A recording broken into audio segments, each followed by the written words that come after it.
The massive ship moved through space like a dark shadow against the stars. Commander Telok stood on the bridge of the Vakari flagship, watching the blue and green planet grow larger on the main screen. Earth looked peaceful from this distance. It looked weak. Another primitive world, Telok said to his second officer. This will be easy. The Vakari Empire had conquered over 200 worlds in the past 1,000 years. They had a simple method that worked every time. First, they would study the planet from space. Then, they would use their biosuppressant weapons to weaken all life forms. Finally, they would land and take control of the broken survivors. Earth would be no different. On the planet below, Dr. Kim Ji-ho walked through his laboratory at Seoul National University. The morning sun streamed through the windows, lighting up rows of glass containers filled with busy honeybees. He had been studying bee behavior for 15 years, and he still found their complex social structure amazing. The samples from Colony 7 are ready, his assistant called out. Kim Ji-ho nodded and continued his work. He did not know that high above his head, alien sensors were scanning his laboratory. The Vakari computers recorded everything they saw. Humans walking around, cars moving on roads, and millions of small insects flying from flower to flower. The alien computers marked the insects as non-threatening life forms and moved on to other targets. In the countryside, outside Seoul, Farmer Park, Dong-yoon checked his beehives as he did every morning. His family had been keeping bees for 3 generations. His grandfather had taught him that bees were smart creatures who could sense danger long before humans could. Today, something felt different. The bees were more active than usual. They buzzed around the hives in tight circles, as if they were nervous about something. Park Dong-yoon had never seen them act this way before. He made a note to watch them more carefully over the next few days. High above, the Vakari ship released small scout drones into Earth's atmosphere. The drones were invisible to human technology, but they gave off a faint electromagnetic signal as they moved through the air. This signal was too weak for human machines to detect, but it was just strong enough to confuse the navigation systems that bees use to find their way. Home, Dr. Lee Mingi was working late in her office when she noticed something strange on her computer screen. She was monitoring the behavior of bee colonies across South Korea as part of a research project about insect communication. The data showed that bee activity had increased by 40% in the past 6 hours. That's impossible, she said to herself. Bees followed very regular patterns. They did not suddenly change their behavior without a good reason. She called her colleague, Kim Ji-ho. Are you seeing this data from the monitoring stations? Kim Ji-ho looked at his own computer screen. The numbers were indeed strange. Maybe there's a storm coming, he suggested. Bees can sense changes in air pressure. But Lee Mingi checked the weather forecast. Clear skies were predicted for the next week. Commander Telok reviewed the final reports from his scout teams. Earth had a population of over 7 billion humans, but their technology was primitive. Their weapons were simple. Their space program was barely able to reach their own moon. The planet also had many other life forms, but the computer analysis showed that none of them posed any threat to Vakari forces. Begin Phase 1, Telok ordered. Deploy the biosuppressant field over the major population centers. Keha had learned from their previous conquests that it was better to weaken all life forms at once. This prevented any organized resistance. The biosuppressant field would make all living creatures slow and tired. Within a few days, most small animals would die. The larger ones, including humans, would become too weak to fight. The field was invisible and odorless. Humans would not even know it was there until it was too late. The energy waves spread out from the Vakari ship like ripples on a pond. It passed through the atmosphere and settled over cities, forests, and farms. In most cases, the field worked exactly as planned. Many insects began to slow down. Small mammals became sleepy. Even some birds stopped singing. But something unexpected happened with the bees. The biosuppressant field interfered with the same electromagnetic frequencies that bees use for navigation. Instead of making them weak, it made them confused and angry. They began to see the field as an attack on their colonies. And when bees felt their home was threatened, they did not become weak. Became dangerous. Park Dong-yoon noticed the change immediately. His bees were no longer just nervous. They were flying in formation, something he had never seen before. They moved like a small army, circling the hives and then flying off toward the city. "What are you doing?" he asked the bees. Knowing they could not answer him, Dr. Kim Ji-ho was in his laboratory when his bee colonies began to act strangely.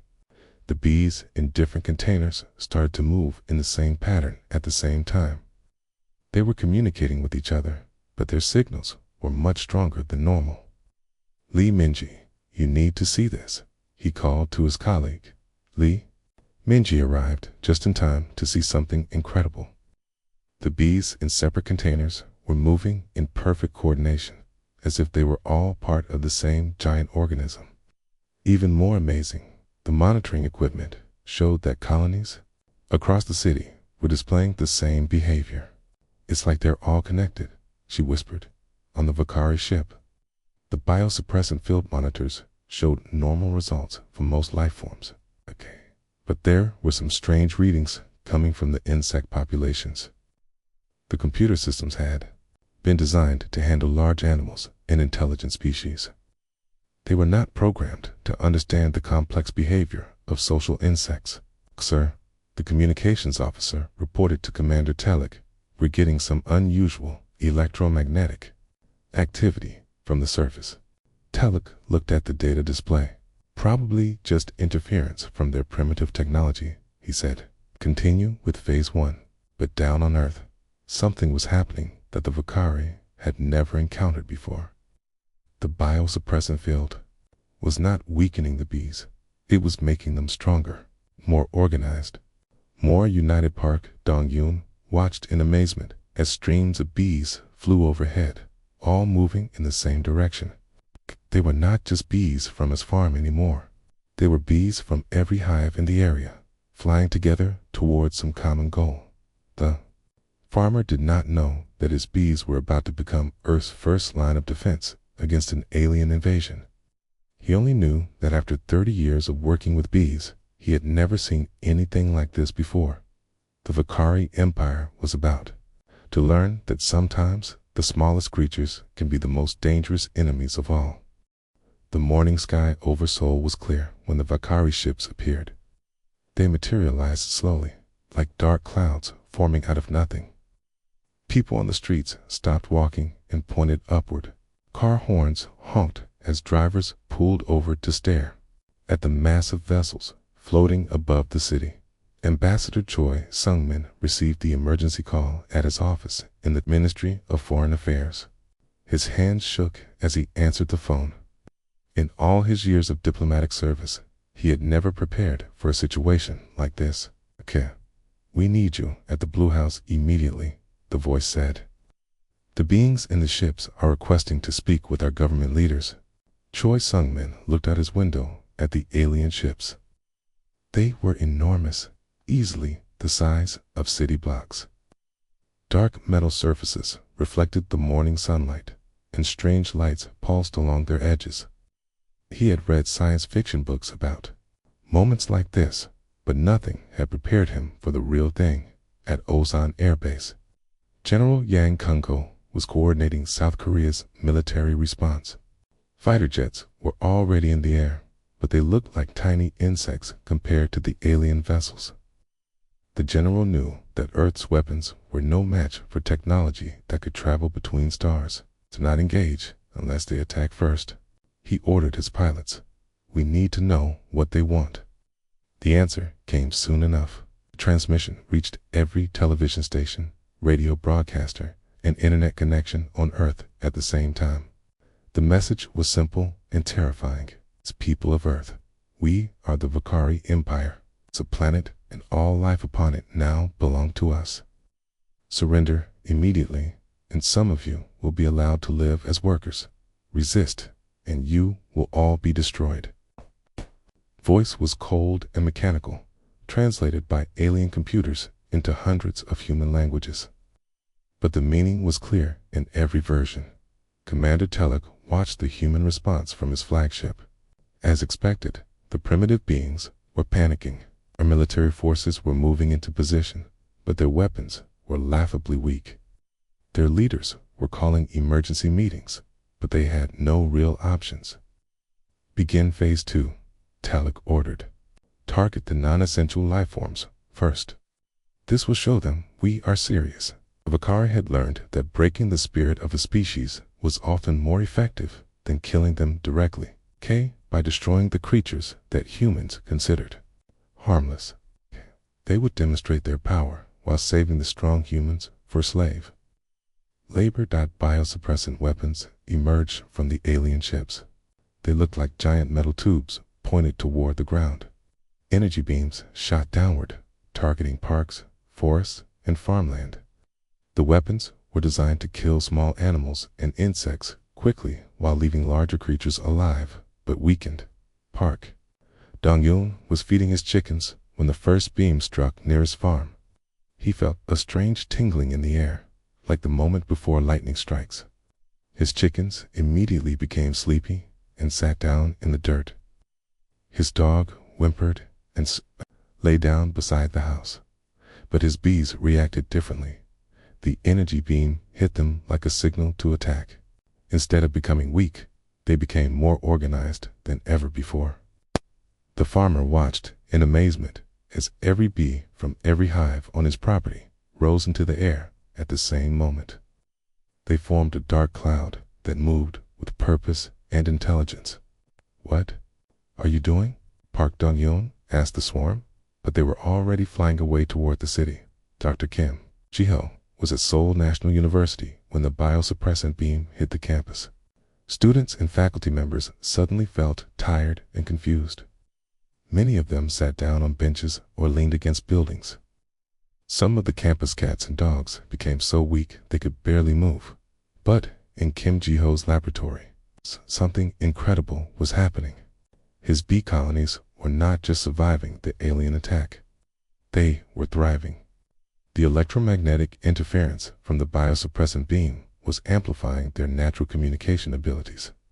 Bees that had never been in contact with each other were now sharing information across vast distances. "Lee Mingi, look at this," Kim Ji-ho called to his colleague. Lee Mingi rushed to the monitoring equipment. The readings were beyond anything they had ever recorded. Bee colonies across the entire city were communicating with each other. They were sharing information about the alien ships, their locations, and their weaknesses. "It's like they're forming a network," she said in amazement. "A biological internet." Young Han Suho was tending his family's beehives in a village outside Seoul when he witnessed something that would change the course of human history. The biosuppressant beam had just swept across the countryside, leaving farm animals weak and confused. But the bees were acting like soldiers preparing for war. Han Suho watched as his bees were joined by bees from neighboring farms. Then more bees arrived from villages further away. Within minutes, millions of bees were gathering in the sky above his village. They moved in perfect formation, as if controlled by a single mind. The young beekeeper had grown up with these creatures. He knew their patterns and behaviors better than anyone. But he had never seen anything like this before. The bees were not just defending their individual hives anymore. They were defending the entire planet. On the Vakari flagship, the biosuppressant weapons were showing mixed results. Most Earth life forms were responding as expected, becoming weak and disoriented. But the insect populations were displaying behavior that the Vakari computers could not understand. "Sir," the weapons officer reported to Commander Tella, "we're detecting organized movement from the insect populations. They appear to be gathering in large groups." Tilak looked at the data displays. The readings showed millions of small creatures moving in coordinated patterns, but the Vakari had never encountered organized insect resistance before. Their computer systems were not designed to recognize such behavior as a threat. Insects cannot organize military responses, Telek said dismissively. Continue the biosuppressant bombardment. Focus on the human population centers. But down on Earth, something was happening that no species in the Vakari Empire had ever achieved. The biosuppressant weapons were accidentally creating a planet-wide network of insect intelligence. Every bee, wasp, and ant that survived the initial attack was now connected to every other insect on Earth. Dr. Li Mingyi was the first human to understand what was happening. Her monitoring equipment showed that the electromagnetic interference from the alien weapons was turning Earth's insects into a single, massive organism. They were sharing information, coordinating movements, and planning responses faster than any computer system could track. Kim Ji-ho, she said urgently, I think the aliens just made a terrible mistake. Ambassador Choi Sung-man was preparing for the most important diplomatic meeting in human history when reports started coming in from around the world. The alien biosuppressant weapons were having an unexpected effect. Instead of weakening Earth's defenses, they were creating something entirely new, something that the Vakari Empire had never encountered before, something that was about to turn their perfect conquest into their greatest nightmare. The sky over Busan turned black at noon, not from storm clouds, but from millions of bees moving together like a living shadow. Commander Telek had chosen the coastal city as the site for the first Vakari ground base. A key. It was a decision he would soon regret. The Vakari construction ships descended from orbit, their hulls gleaming silver in the sunlight. They landed on the beach outside the city, crushing sand and rocks under their massive weight. Immediately, robot workers began building the base that would serve as headquarters for the conquest of Earth. Begin establishing the perimeter, Telek ordered from his command ship. Deploy the energy shields and start construction of the main facility. The Vakari had built bases on over 200 worlds. Its process was always the same. Land, build, control. Prod. Their energy shields could stop any known weapon. Construction. Robots could build a fortress in hours. No primitive species had ever successfully resisted a Vakari ground base, but Earth was different. Dr. Lee Kim was in her laboratory when the first reports came in from Busan. The monitoring equipment showed something impossible. Every bee colony in South Korea was moving toward the coast. Not just a few bees from each hive, but entire colonies abandoning their homes and flying south. Kim Ji-ho, you need to see this, she called to her colleague. Kim Ji-ho looked at the data streaming across their computers. The electromagnetic readings were off the charts. The biosuppressant weapons had created a feedback loop that was amplifying the bees' natural communication abilities. Instead of individual colonies, they were now dealing with what could only be described as a superorganism. It's like they're all connected to the same brain, Kim Ji-ho said in wonder. They're sharing information instantly across hundreds of kilometers.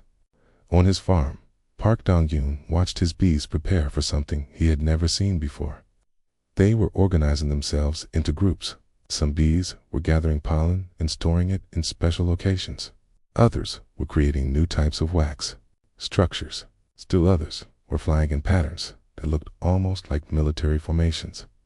You're planning something, aren't you? The farmer asked his bees, as if in response. The entire swarm rose into the air and began flying toward Busan. Park Dong-yoon grabbed his truck keys and followed them. He had a feeling that his bees were about to do something extraordinary. The Vakari base was nearly complete when the first wave of bees arrived. The alien sensors detected the approaching swarm, but the computers classified them as harmless biological entities. The energy shields remained focused on protecting against plasma weapons and explosive devices. Sir, the base commander reported to Telek. We have a large group of native insects approaching the perimeter. Telek looked at the sensor readings. Millions of small creatures were indeed flying toward the base, but they were just insects. Ignore them, he ordered. Continue construction. This was the last order he would give as a confident conqueror. The bees hit the Vakari base like a living tsunami. They came not in random swarms, but in coordinated waves that targeted specific parts of the alien facility. The first wave attacked the air intake systems. The second wave found the sensor arrays. The third wave discovered the communication equipment, the Vakari energy shields, designed to stop energy weapons and physical projectiles, were useless against creatures that could fly between the energy pulses. The bees were too small and too fast for the defensive systems to track. What is happening? Commander Telek demanded as alarms began sounding throughout his command ship. The insects are inside the base, came the panicked reply. They're destroying our equipment from the inside. Han Suho arrived at the outskirts of Busan just as the attack began. He parked his motorcycle on a hill overlooking the alien base and watched in amazement. The bees were not just attacking randomly. They were working together with the precision of a military operation. Some bees were carrying sticky substances that they placed on critical equipment. Others were using their bodies to jam moving parts. Still others were creating wax barriers that blocked air vents and cooling systems. It's incredible, Han Suho whispered. They know exactly what they're doing. Sighed. The Vakari base, panic, was spreading faster than the bees themselves. The alien soldiers had weapons that could destroy buildings and vehicles, but they were helpless against millions of tiny creatures that attacked from every direction at once. Use the biosuppressant weapons, one officer suggested, but when they activated the weapons, the bees became even more coordinated. The electromagnetic energy that was supposed to weaken them instead strengthened their connection to each other. Every time the Vakari used their biosuppressant technology, the bees grew stronger and more organized. Dr. Kim Chiho was monitoring the situation from Seoul when he realized what was happening. The alien technology was not just connecting bees to each other. It was connecting them to other insects as well. Ants, wasps, and even beetles were beginning to show coordinated behavior. Lee, Minji, he said urgently. This is spreading beyond just bees. The alien weapons are creating a network of all insects on Earth. Lee Minji looked at the data in disbelief. Insect colonies across the planet were beginning to communicate with each other. Species that had never interacted before were suddenly working together toward a common goal, defending Earth against the alien invasion. The Vakari base commander made a desperate decision. Evacuate the base, he ordered. Retreat to the ships. But as the alien soldiers tried to reach their transport vehicles, they discovered that the bees had been busy. Every engineer intake was clogged with wax. Every sensor was covered with sticky substances.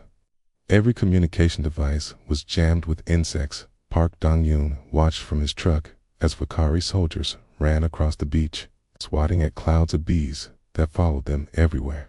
The mighty alien warriors who had conquered hundreds of worlds were being defeated by creatures smaller than their thumbs. That's my girls, the farmer said proudly, watching his bees lead the attack. Commander Telek was forced to watch from orbit as his ground forces collapsed. The most advanced military in the galaxy was being defeated by insects. The biosuppressant weapons that had won them countless victories were now their greatest weakness. Sir, his communications officer reported, we're receiving similar reports from monitoring stations around the planet. Insect populations everywhere are displaying coordinated behavior. Telek stared at the data streams showing insect activity across Earth. What had started as a simple conquest was becoming a nightmare. Lavakri had accidentally created an enemy unlike anything in their military databases, an enemy that learned from every attack, an enemy that grew stronger with every biosuppressant weapon they used. an enemy that was now spread across an entire planet. For the first time in 1,000 years of conquest, Commander Telek began to consider the possibility that the Vakari Empire might lose. The news spread across Earth faster than wildfire. The aliens had been defeated at Busan, not by human weapons or military strategy, but by bees. Television stations showed footage of Vakari soldiers running from swarms of insects. Social media exploded with videos of alien ships retreating from clouds of buzzing defenders. But the victory at Busan was only the beginning. Commander Telek paced the bridge of his flagship, watching reports pour in from around the globe. Every attempt to establish a ground base had failed. In Brazil, army ants had joined forces with bees to attack Vakari equipment. In Australia, wasps were working with beetles to jam alien sensors. In Canada, even normally solitary insects were gathering in massive groups. Sir, his science officer reported, we're detecting coordinated insect activity on every continent. The biosuppressant weapons appeared to be connecting all insect species into a single network. Kalok stared at the data in disbelief. In over 1,000 years of conquest, the Vakari had never encountered anything like this. Their most powerful weapons were creating their most dangerous enemy. Dr. Kim Ji-ho was working around the clock in his laboratory, trying to understand what the alien technology had done to Earth's insects. The monitoring equipment showed communication patterns that defied everything scientists knew about insect behavior. Lee Minji, look at this, he called to his colleague. The bees in Tokyo are sharing information with ants in London. Wasps in Mexico are coordinating with beetles in Kenya. It's like every insect on Earth is connected to the same network. Lee Minji studied the data streams flowing across their computer screens. The electromagnetic patterns were unlike anything in the scientific literature. The alien biosuppressant weapons had somehow amplified the natural communication abilities of insects to a global scale. They're not just connected, she realized. They're learning from each other. Every time the aliens try a new attack, the insects adapt and share that knowledge instantly with the entire network. General Yang Kung-ho was in the Situation Room at the Blue House, coordinating with military leaders around the world. For the first time in his career, he was watching a war where human forces were not needed on the front lines. The insects are doing what our best weapons could not do, he reported to the president. They're systematically dismantling alien technology across the planet. The reports coming in were incredible. In Germany, bees had learned to target the specific frequency generators that powered Vakari shields. In Japan, ants were using coordinated attacks to overload alien power systems. In India, wasps had discovered how to jam the electromagnetic systems that controlled alien robots. Park Dong-yoon was back at his farm, but his bees were still fighting the war. He watched through binoculars as streams of insects flew overhead, all moving toward the alien ships that still floated in the sky above. His bees had become part of something much larger than he had ever imagined. You're all heroes, he told the few bees that remained at his farm. Your sisters are fighting for all of us. The farmer's words were more accurate than he knew. The bees were not just defending their own hives anymore. They were defending the entire planet, and they were doing it with a level of coordination that amazed even the scientists studying them. Young researcher Park Min-ho was documenting the unprecedented cooperation between different insect species. His cameras captured footage that would change how humans understood the natural world. Bees and wasps, natural enemies, were working together. Ants and beetles, from completely different evolutionary paths, were sharing information and resources. Like they've forgotten their different species, Park Min-ho recorded in his notes. They're all part of the same mission now. Commander Telek made a desperate decision. If ground bases were impossible, he would attack from space. The Vakari fleet moved into position above Earth's major cities, preparing to use their most powerful weapons. Charge the planet crackers, Telek ordered. We'll destroy the surface and start over. But as the massive weapons began to power up, something unexpected happened. The insects of Earth seemed to sense the threat. Every bee, ant, wasp, and beetle on the planet began moving at the same time. They formed massive clouds above cities, creating living shields that somehow interfered with the alien targeting systems. Hun Suho watched from his village as millions of insects filled the sky. Kapsol. The swarm was so dense it blocked out the sun. But the young beekeeper realized they were not just flying randomly. They were positioning themselves between the alien ships and the city below. "They're protecting us," he whispered in amazement. The Vakari weapon systems began to malfunction. The targeting computers could not lock onto surface targets through the massive clouds of insects. The energy beams scattered harmlessly when they hit the living barriers. "Sir," the weapons officer reported to Telek, "the insects are interfering with our targeting systems. We cannot achieve a clean lock on surface targets." Telek watched in horror as his most powerful weapons were neutralized by creatures he had dismissed as harmless. The planet crackers, designed to destroy entire worlds, were being stopped by bugs. Dr. Li Mingi was monitoring the electromagnetic patterns when she made a startling discovery.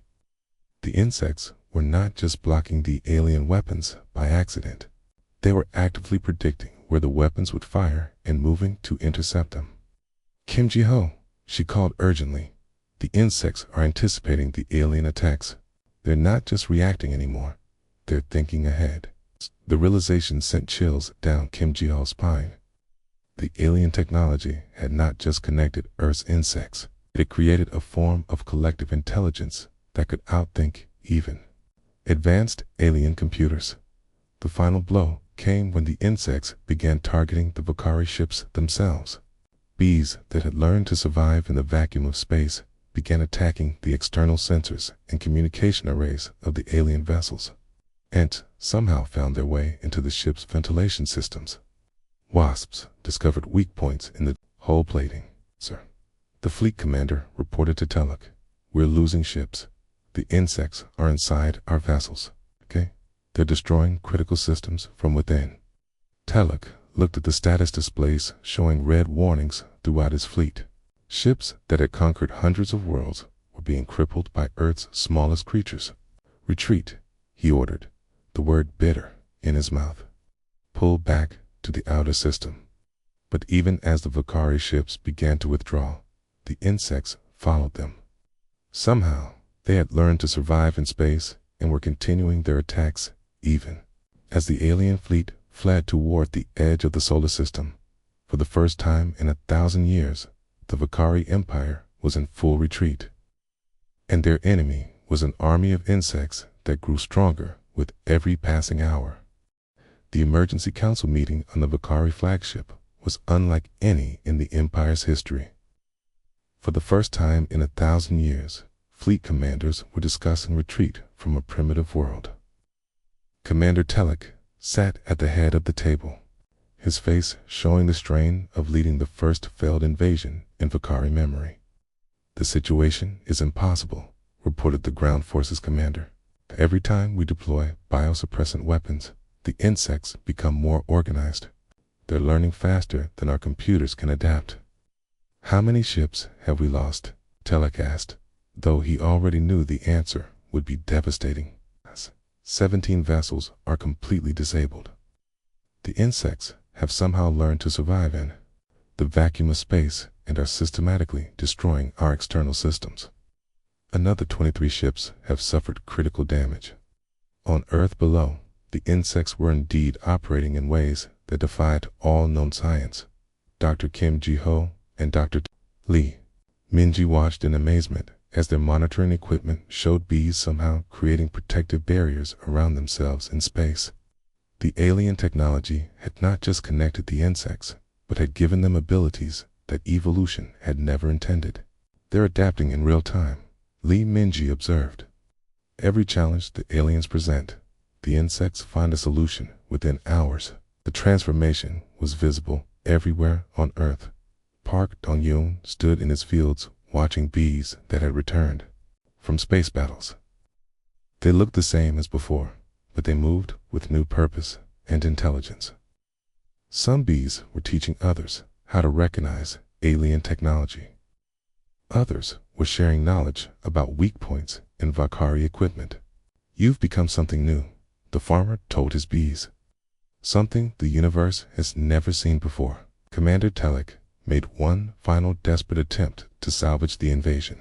He ordered the deployment of the Empire's most secret weapon, a biosuppressant bomb capable of sterilizing an entire planet. The massive device was loaded onto the flagship's main launcher, ready to end all life on Earth. "Sir," the weapons officer announced, "the biosuppressant bomb is armed and ready." But as the weapon prepared to fire, something unprecedented happened. Every insect on Earth stopped what it was doing at exactly the same moment. Bees stopped flying. Ants stopped marching. Stopped hunting. For 30 seconds, the entire planet's insect population was perfectly still. Then they all moved at once. Han Suho was in his village when the great swarm began. He watched as every insect within sight rose into the air simultaneously. But they were not flying randomly. They were forming patterns in the sky, geometric shapes that seemed to pulse with energy. "What are you doing?" the young beekeeper asked. But he soon had his answer. The insects were creating a planetary shield. Millions of tiny bodies arranged themselves in precise formations throughout Earth's atmosphere. They had somehow learned to generate electromagnetic fields that would neutralize the biosuppressant bomb before it could reach the surface. Dr. Lee Minji was monitoring the electromagnetic readings when she realized what was happening. "Kim Ji-ho, they're not just defending against the weapon, they're turning the aliens' own energy against them, The biosuppressant bomb fired, releasing enough destructive energy to kill every living thing on the planet. But instead of reaching Earth's surface, the energy was absorbed and redirected by the living shield of insects. The weapon's power was turned back toward the Valkyrie fleet." "Impossible," Commander Telek whispered as his sensors showed the redirected energy wave approaching his ships. "They're using our own weapon against us." The reflected biosuppressant energy hit the Valkyrie fleet like a hammer. Ships that had been designed to resist their own weapons suddenly found their systems failing. The energy that was meant to destroy Earth's life was instead crippling the alien invasion force. "All ships report critical system failures," the communications officer announced. "The biosuppressant energy is affecting our own life support systems." Park Min-ho was documenting the event when he witnessed something that would be remembered as the most remarkable display of coordination in Earth's history. The insects were not just defending their planet anymore. They were actively driving the invaders away. Bees that had learned to operate in space were boarding damaged Valkyrie ships and systematically destroying navigation systems. Ants were finding their way into alien computers and disrupting command codes. Wasps were targeting the life support systems that kept Valkyrie crews alive. "They're not just fighting back," Park Min-ho recorded.